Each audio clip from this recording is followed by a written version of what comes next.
எனது விஜய் தேவரகொண்டாவுக்கு ஆக்சிடென்ட்டா? தெலுங்கு சினிமாவில் முன்னணி நடிகரா வலம் வரவர் தான் விஜய் தேவரகொண்டா. சமீபத்தில் விஜய் தேவரகொண்டாவுக்கும் நடிகை ராஷ்மிகா மந்தனாவுக்கும் ஹைதராபாத்தில் என்கேஜ்மெண்ட் முடிஞ்சது.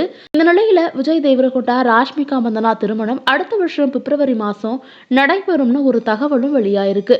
இதுக்கிடையில விஜய் தேவரகொண்டா தன்னோட குடும்பத்தோட நேத்து ஆந்திர மாநிலம் புட்டபர்த்தியில உள்ள ஸ்ரீ சத்யசாய் பாபாவுடைய மகா சமாதியில வழிபாடு செஞ்சிருக்காங்க. இந்த நிலையில புட்டபர்த்தியிலிருந்து விஜய் தேவரகொண்டா இன்னைக்கு அதிகாலையில கார்ல ஹைதராபாத் திரும்பியிருக்காரு.